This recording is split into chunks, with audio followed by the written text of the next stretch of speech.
Hello, welcome to Thor Talk, the show all about Marvel's resident God of Thunder. The day is finally here. Immortal Thor #1 is out. And we're going to be trying something a little bit different. So I'm going to be doing a live reaction of sorts to this issue. So this is my first time reading it, and I'm going to try and portray my thoughts as we go through it. I will be doing a full-on review/analysis video later, but for now we're just starting out with a live reaction. So let's see how this goes. Tribute to John Romita Sr. Let's try to edit this. So for the record, I have read all the previews. So it's not entirely blind, it's just I have read everything that Marvel is willing to let us read ahead of time. So I have read this initial page, and I am very happy that Al Ewing is putting out quotes from the Eddas at the beginning of his books, just like he did Bible verses with the Immortal Hulk. This one, I believe, is from Voluspa. But it is a good way to draw readers in. I'm drawn in. Let's go.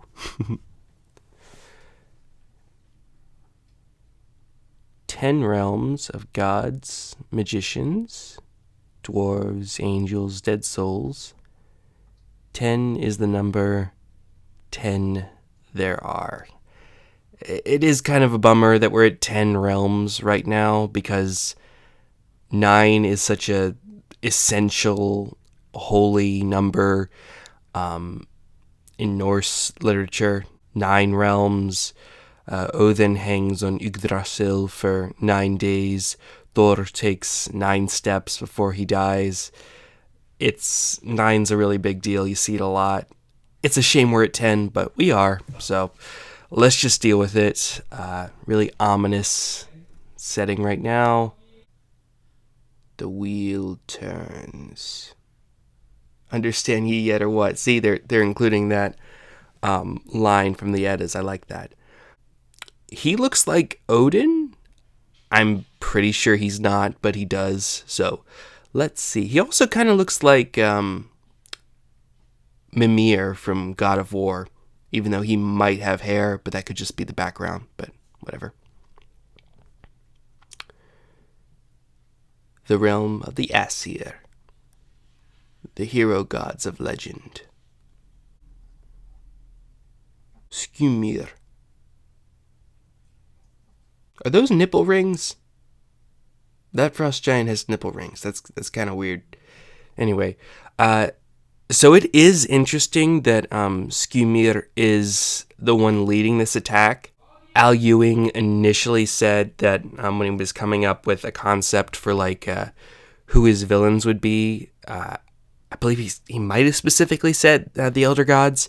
He found something in the Eddas. My mind immediately went to the story that involves Skymir, where Thor goes to Utgard-Loki's castle. Utgard-Loki disguises himself as Skymir, and Thor goes up against the embodiment of old age, Ella, and Loki goes up against the embodiment of fire, Logi. So that's what I was thinking. We'll see if that turns out to be true. Skymir could be here completely by coincidence. But yeah, again, there are nipple rings there. Jotun fashion has gone downhill, it seems. That is a cool shot. It's really cool. Skymir is a formidable wizard. It is kind of weird now that they're keeping up this Warriors 4 thing. I thought it was just like a throwaway joke when they mentioned it in it was in the Aaron run, I think. But now Cates and now Ewing has kept it up, so now Hildegard is here to stay, and it's the Warriors 4. We'll see how long that lasts. Anyway. He did not stand. He soared. Mjolnir the Crusher.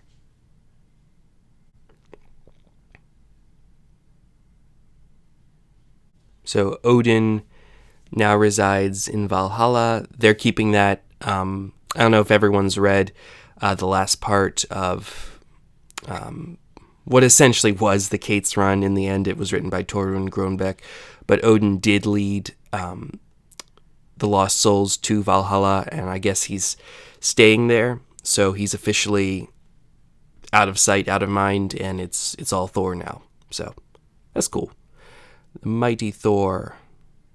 I am really enjoying this initial setup. It really feels like a classic Thor story. I don't know if anyone's watched Avengers: Earth's Mightiest Heroes. If you haven't, you absolutely should. But this really feels like the episode Thor the Mighty, where like the Frost Giants are attacking with a blizzard and the Warriors of Asgard are trying to stop it, and all of a sudden Thor flies in from the sky and like appears like as their protector, because that's what he is to both the gods and the mortals. It's really cool. One lone god. Skymir. You know who Thor is. Don't just say one lone god, you know. Deeply disappointed. So I read the preview again, obviously. He's not talking to Skymir. Again, I'm about to find out. But I thought initially that he was talking to Loki, because, you know, Loki's the current king of the Frost Giants. So, like, if this is happening, maybe it's Loki doing this. Loki's on good terms with Thor now. So Thor has a right to feel a bit disappointed, but we shall see. I don't know if Loki would qualify as an unfaithful servant. The sky.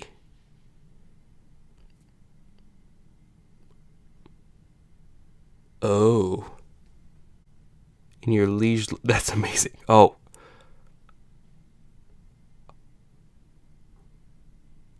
So this once, Thor shall be merciful, be gone from here, and we will say no more. That's awesome. That's really good. That's really cool. So a storm is terrorizing Asgard, a snowstorm, and then Thor just comes in and is all like, I am the god of the storms. Leave. And it just does. That is awesome.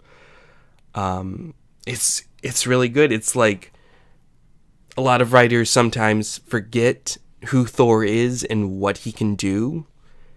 And this one is all like, this is a problem that Thor uniquely should have no problem with whatsoever. That's really cool.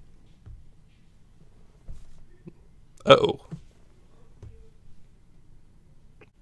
Alright, is he charging him or is he freaking out? Oh yeah, he's freaking out. Nipple Rings is running. Lest he be disappointed with us. So they're afraid of the summer's heat too. I mean, obviously, the Frost Giants have had issues with the sun in the past. I'm just surprised they're this concerned by it. Maybe they're just freaking out. But yeah. Let them go. That's really nice. So these are young giants that Skymir has kind of tricked into fighting him, because they're like the ancient foe of the Frost Giants. And so this shows Thor being quite level-headed, which is good. Not on such a fine summer's day.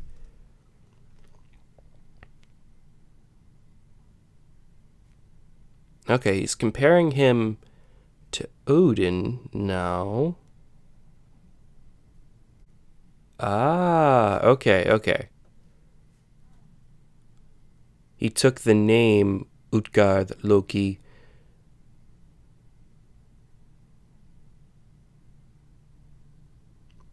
So he is not Utgard-Loki. He just took Utgard-Loki's name. Well, he took the name that Utgard-Loki took, which is Skymir. Anyway, So they have clarified that. I'm wondering if we'll see the actual Utgard-Loki, since Ewing has taken the time to go like, this is not the guy. This is just someone who really liked the guy. Thor is again being a good king. He's trying to be merciful, trying to give Skymir the opportunity to leave.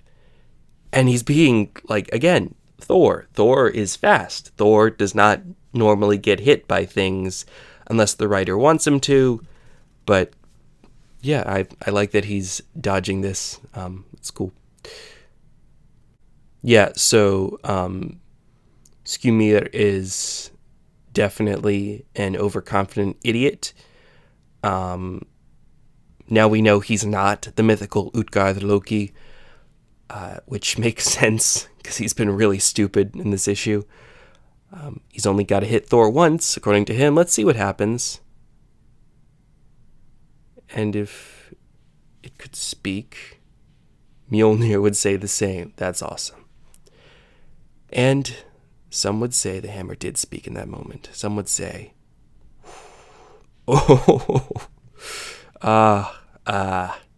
you had this one coming, Skymir. You really did. Most eloquent indeed, yes. He gave him every opportunity to leave. He let his subordinates leave. Skymir was very convinced that he could take him. Skymir is not very bright. Okay, interesting. Good. Again, we're seeing the maturity of Thor as a character and as a king. He, again, wishes things had gone peacefully, but he recognized that Skymir wasn't backing down no matter how many opportunities he got. So yeah, good. Yeah, okay, so now Thor is, again, I talked earlier about maybe Loki being somewhat held responsible for these frost giants invading Asgard. Looks like Thor is going to address that, and yeah, they should probably talk about that, since, I mean, they are supposed to be on good terms.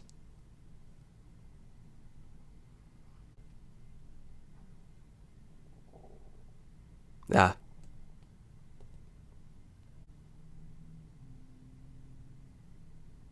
Fandral complimenting Loki?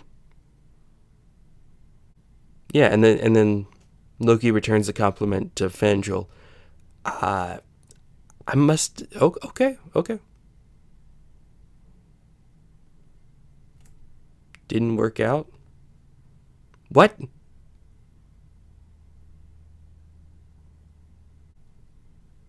So Loki is given up the throne of Jotunheim? Jotuns can rule themselves.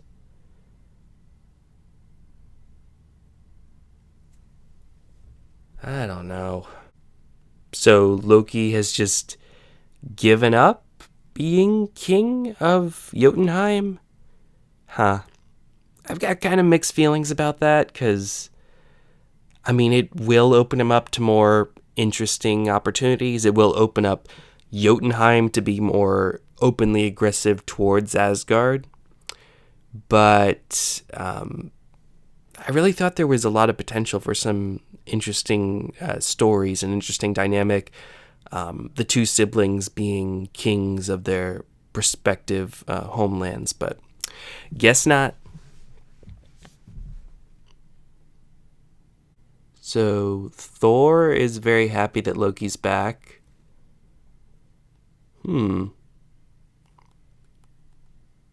Yeah, no, that's fine. Thor loves his brother, so this is him being happy that Loki's returned. Again, I do think maybe that could be an issue in the future, because Loki did keep Jotunheim relatively in line, so if they want peace, Loki being king would really be a good way to do that, but I guess you can't really force Loki to do anything, especially be king of an entire realm.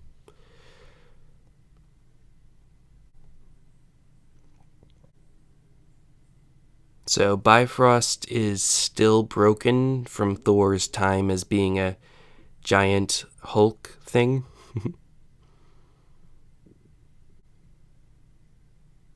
So Loki can now fix the Bifrost, even though before he said it would take 10,000 years to fix it. The Wand of Utgard, mystery magic from the Elders of the Universe. Oh yeah, it did backfire last time. Oh. Interesting. So the wand is only a prop.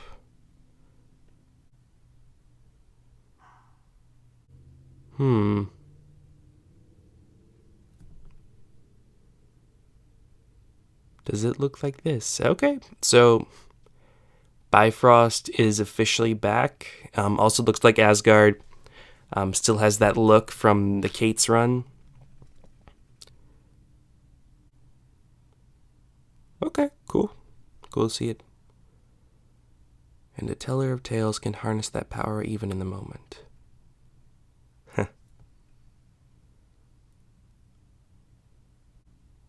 No magic is without cost. I'm sorry, Thor. So Loki is the narrator? That's interesting. Okay. Probably the narrator. I don't know. It definitely seems like he's meant to be the narrator.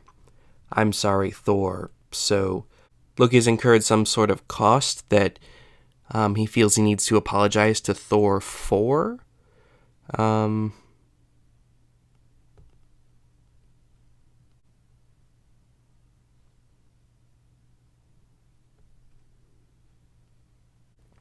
So Ewing definitely is trying to go with a more happy Thor, essentially.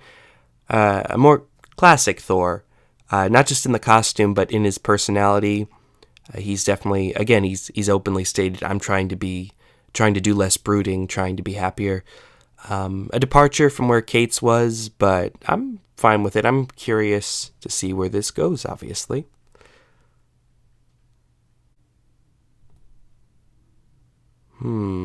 He's so sorry. Loki just disappears.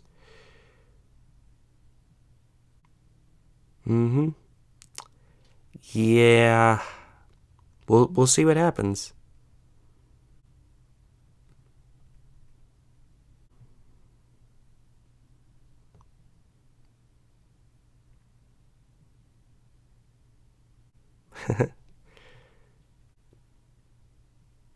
All right, Thor is going back to Earth. I like that Sif calls it his other home because it is in many ways. Awesome. Ooh. Oh, I like that shot. Again, it feels very classic. That's definitely what Ewing is going for. Thor returning to Earth in his classic costume after riding the Rainbow Bridge and fighting frost giants. Loki's up to no good. I like it, I really like that. I heard ahead of time that we'd see a lot more Gaia, but it's good that they're explicitly saying, like, the Asgardians don't resent that Thor goes to Earth all the time because they know his soul was of two worlds, the golden realm of his father and the mundane realm of Midgard of his mother, Gaia. I basically said the exact same thing. I don't know if it was in a video or like a deleted script or whatever, but yeah, he's a god of two worlds. It's really cool. Yes, Thor does love New York City best, so they do, yeah. Yeah, it's true. They don't think of him, they don't really love him, think of him as a god on Earth these days. Look at him signing Captain America's shield, taking pictures. That's really cool. No worshippers and wished for none. again, it feels very classic. The Aaron Thor, at least, especially after the Unworthy thing, and the Kate's Thor, I couldn't really see him coming down to Earth, taking pictures, giving out autographs, just hanging out, being a cool dude, a celebrity.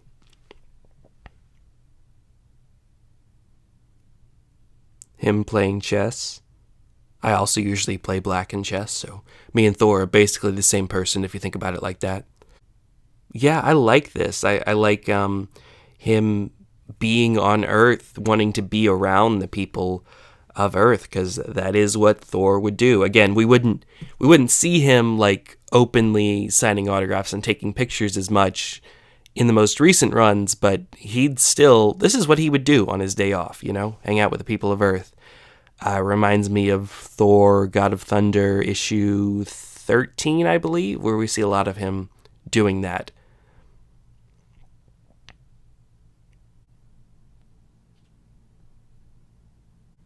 Yeah, awesome. Yeah, no, that's Thor. He's not exactly gonna go like, "Oh, you need help, lady?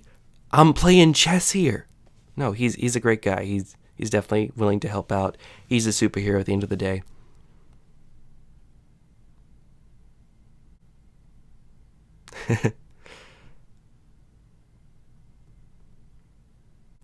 He's drinking soda. That's kind of fun.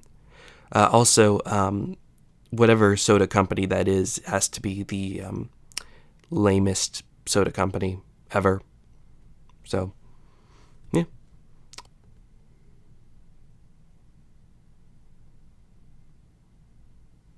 Two worlds and neither. When night came, place to be alone.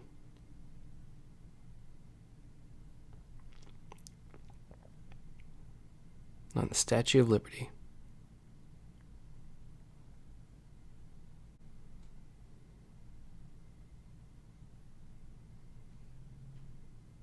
Yeah. Wow. Wow.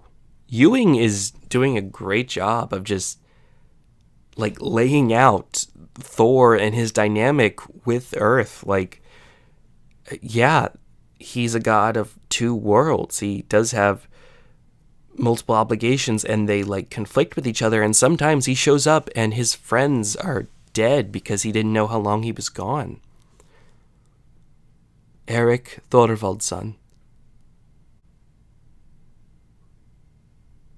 Marvel.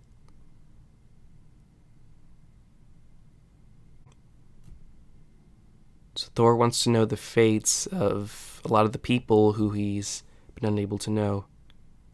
Canute. Interesting. Okay.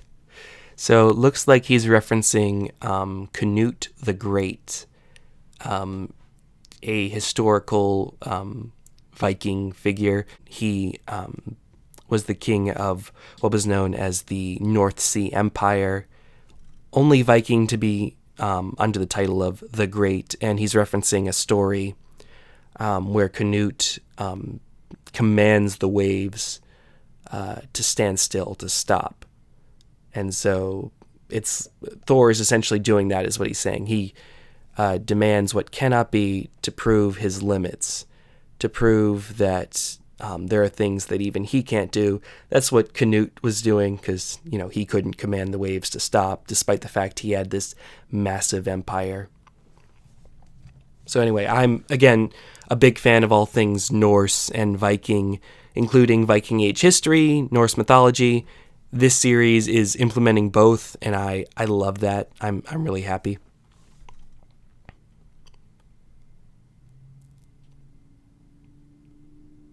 He's secure in himself. Yes, I heard Ewing mention that. We're going to see a lot less self-doubt from Thor, which is good, because we've kind of had a whole lot of that, and just having Thor back where he should be is nice. Oh, yeah. No, he's right. Um, okay, I'm glad he's explicitly stating this. Being the All-Father, yeah, he should be able to surpass the worthiness spell. This does go against what Aaron kind of established with the Mother Storm, where the Mother Storm determines who's worthy instead of Odin and his enchantments. Let's just say I'm not too upset about that going against what Aaron wrote. But yeah, no, Thor won't be dealing with a lot of self-doubt and worthiness issues because he is the All-Father. He controls who's worthy. He's the king. So, okay, I like that Thor is giving the mortals nicer skies. But he's like, yeah, I love the storm, but the mortals don't like it as much, so get out of here. But Thor apparently made an error. Oh. It was not his thunder to command. He was only the god of the storm, who was the god of the superstorm. Okay, so not sure what's going to happen here, but Ewing has done a really great job of establishing like how in control, how powerful Thor is. And so like now that we see him like essentially literally thrown onto his back by a storm, we can know like, oh, this is a big deal. Odds blood. It's good to see that exclamation back again, but let's see. Oh. The wheel. That's that guy who showed up at the beginning. Hath turned. Oh, they are incorporating Utgard-Loki. So he comes from Utgard, the storied land that is the land of true things, to shatter thy false world apart. So the world's stagnated. So once again, I want to remind everyone, I called it that they were going to incorporate the myth of Utgard-Loki. So I'm a genius, basically. Oh, that's cool. That's a great shot. Oh, and he's got a wheel too. You know, is this Tyrannus? Is it Tyrannus? There is a thunder god. I believe he's Celtic, I think, and he actually wields a wheel. He has a wheel, so I didn't realize he was going to literally have that. But yeah, Tyrannus, yeah, that's cool. If it is him. Oh, Toranos, they're going with a different spelling. But yeah, it does seem that it is Tyrannus. That's cool. Anyway, Toranos, the Utgard-Thor. And then did mighty Thor know fear. Yeah, okay, so they are calling back Skymir wearing Utgard-Loki's name. His own journey to the Utgard lands. So they are keeping in the fact that Thor did have this myth occur, not just retconning it to be like, oh, Thor's never heard of Utgard before. So that's cool. Shadowlands, home to those who sit above even the gods. Are they saying Utgard is where those who sit above in shadow reside? Whereas mortals to them, then what then of mortals? Oh, that's a great shot. I love that. And his fear was but a fleeting whisper compared to his righteous wrath. Toranos, hear me. Oh, he's calling on the Odin power.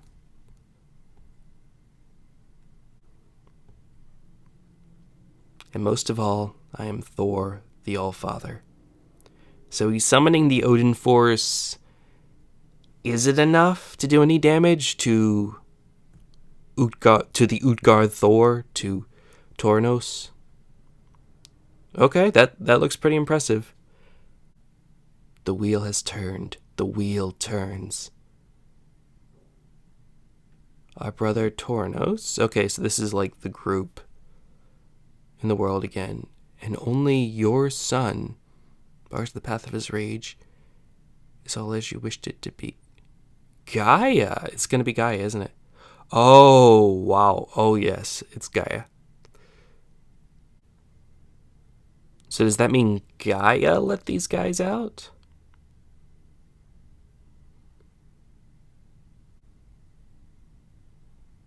Oh, okay. So they're going with the idea that other people like Skymir are using the Utgard gods, elder gods. The elder gods. They're using their names. They're inspired by their names. So Thor fought Tornos in the past, but it wasn't actually Tornos. Yeah, Tyrannus. Okay, a troll made a corruption of the name. Okay, see, it is Tyrannus, but they're going with Tornos to be what he must be. It will mark the end of all that is. This age of marvels can be no exception.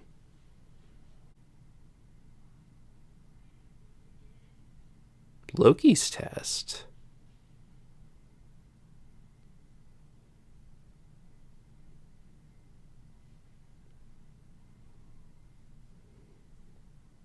Oh.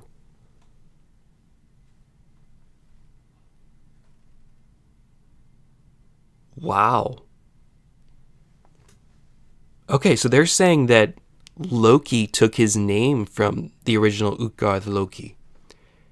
And yes, they are confirming that Gaia locked them away and I guess has now let them out.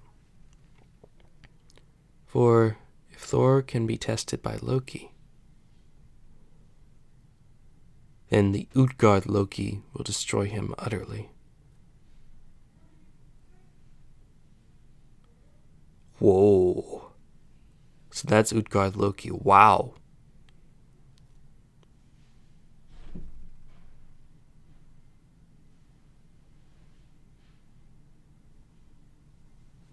Okay, wow. That was a great issue. Again, I'm going to do a full analysis and review later on, but like, wow, I really enjoyed that. It's really exciting. Utgard-Loki, look at him. He's awesome. I think we're really in for a treat as far as this whole series goes. So yeah, I'm going to get started on the full analysis and review. With that being said, see you next time on Thor Talk, where...